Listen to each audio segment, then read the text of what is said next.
দূষণে থাকার পরও বাংলাদেশে 10টা জেলা আছে এই মানে নভেম্বর ডিসেম্বর মাসে যখন সবচেয়ে বেশি দূষণ থাকে ওই 10টা জেলাতে বায়ুর মান তুলনামূলকভাবে ভালো থাকে। বেশি বায়ু দূষণ কখন আর সবচেয়ে কম বায়ু দূষণ কখন এটি বের করার জন্য 24 ঘন্টার একটা গ্রাফিক্যাল রিপ্রেজেন্টেশন দেখাচ্ছি। আপনারা দেখেন এই যে নীল সবুজ যে গ্রাফটা একদম মাঝখানে, এটা হলো যে বিকাল বেলা 4 PM এবং 4 PM এ সবচেয়ে কম বায়ু দূষণ থাকছে। আর আমরা যখন মর্নিং ওয়ার্কে যাই, ডাক্তার সাহেবরা আমাদেরকে যখন প্রাতঃভ্রমণের জন্য বলেন, রবীন্দ্রনাথ যখন সকালে যাওয়ার জন্য বলেছেন, বায়ু চেঞ্জের কথা বলেছেন, সবগুলো সকালের কথা বলেছেন।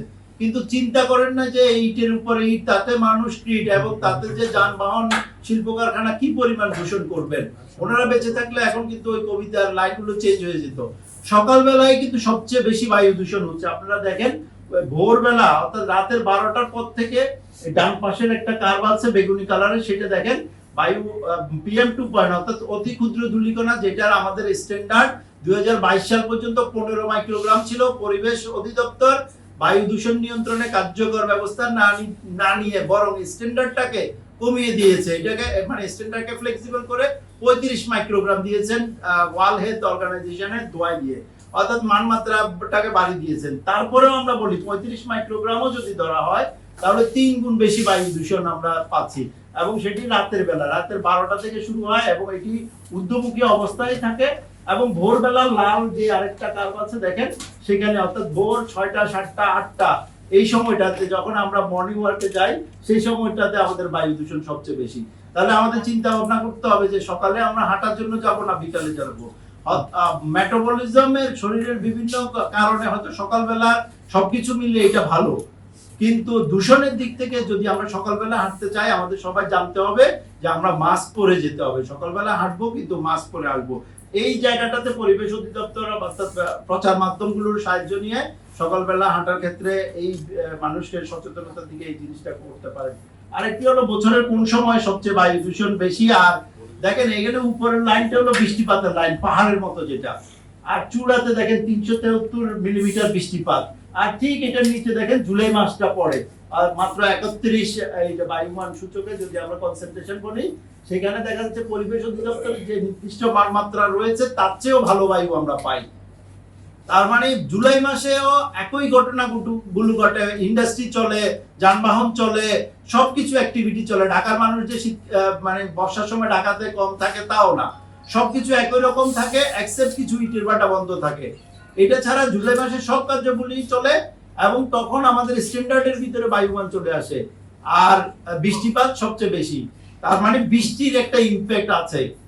তার মানে আমরা চাইলে এই বায়ু দূষণটা আমরা কমিয়ে আনতে পারি। আবার November December January February March এই 5 মাসে সারা বছরে প্রায় 70-75 ভাগ বায়ু দূষণ হয়ে যায়, আর বাকি 7 মাসে হয় মাত্র 30 ভাগ বায়ু দূষণ।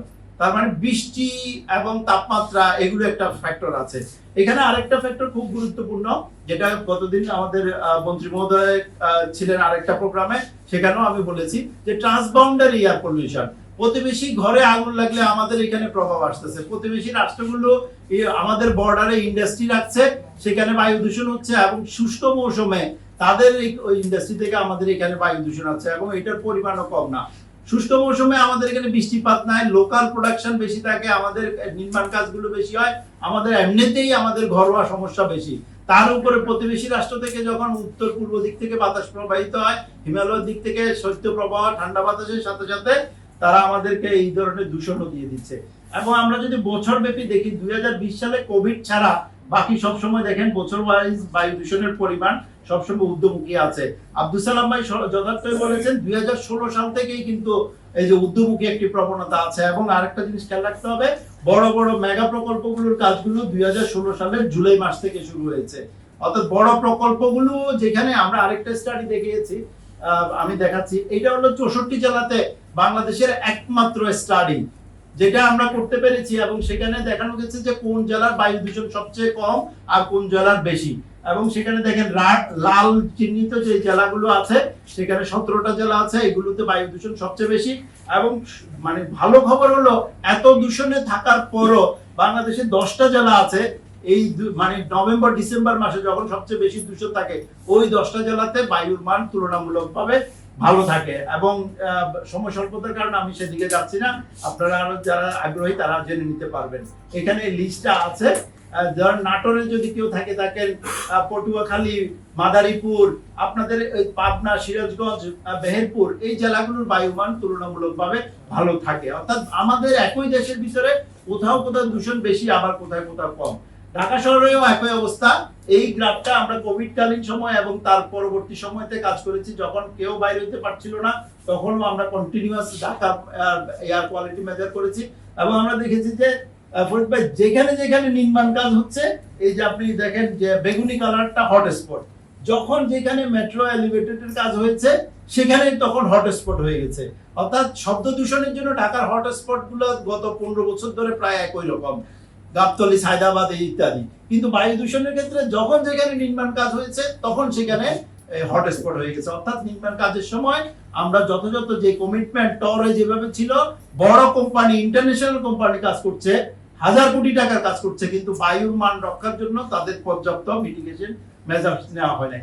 এটা হলো আরেকটা জিনিস। আমরা আরেকটা স্টাডি করেছি, সেখানে দেখা যাচ্ছে যে মাইক্রোবিয়াল এয়ার পলিউশন, বাতাসে ভেসে বেড়ানো ব্যাকটেরিয়া। এখন আমরা যে এসি রুমে থাকি আমরা মনে করি যে আমরা ভালো পরিবেশে আছি।